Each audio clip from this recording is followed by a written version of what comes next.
And welcome back to the WHHI Daily News. I'm really excited to introduce you to the Fire Chief of the Bluffton Township Fire District. Paul Boulware has joined us, along with Stephen Combs, who is the PIO, the Public Information Officer, that we have on every month. So, nice to meet you. Well, very nice to meet you. It's good to have you here, and it's good to hear about kind of how you got into the department. You were sharing something about your grandmother.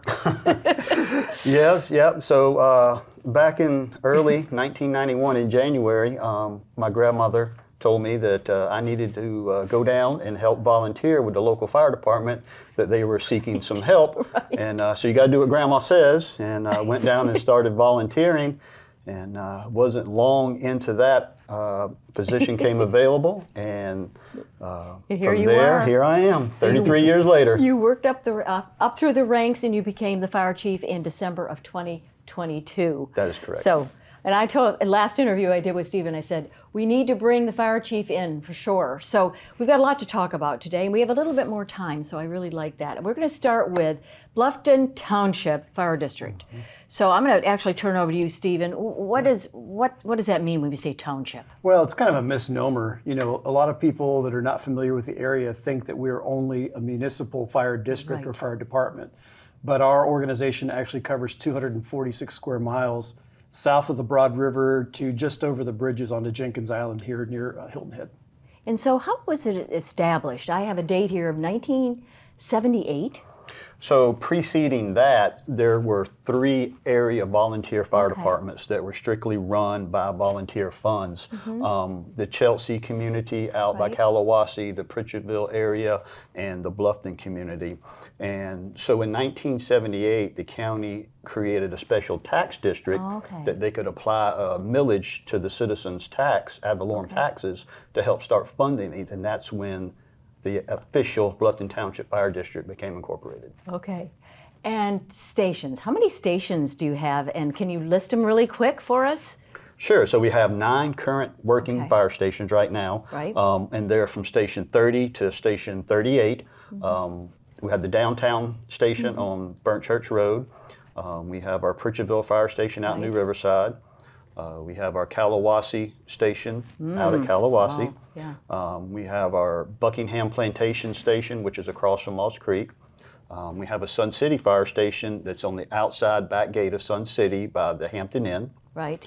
We have our headquarters station on Highway 278, right by St. Gregory Church. Okay, is that the headquarters? That is the headquarters. That's where you are. Okay, correct. Very good.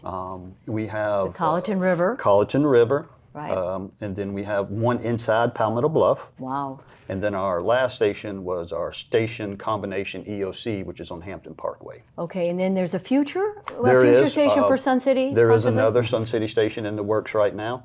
Okay, so that's, you really cover the area. Yeah. And I assume that it's just grown. Each station, every few years, another station is built, right? Yeah, so we have approximately 175 employees right now. Wow. With about 25 being administrative.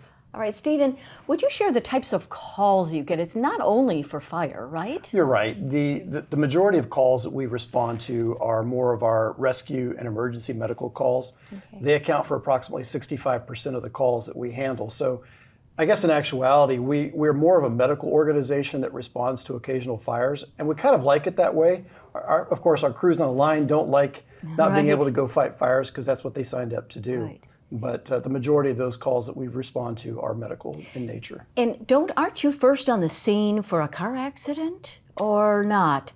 I mean, if it's a multiple vehicle accident, or it really depends. Okay. Sometimes law enforcement is on scene before we get there.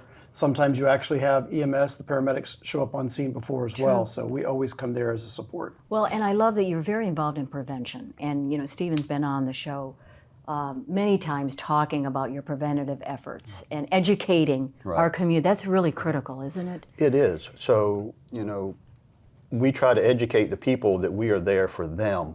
Right. We seek input for them. Part of our strategic planning is we get the community involved. As subject matter expert, we feel like we know what the community needs, but we have outreach programs to reach the community to see what their needs truly are. All right.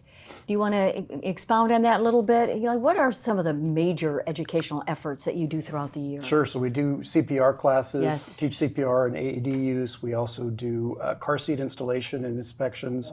We provide education in community outreach through schools and through community groups. So we're doing emergency preparedness. Wow. So there's a lot of activity that we're doing, smoke alarm, service calls, and things of that nature.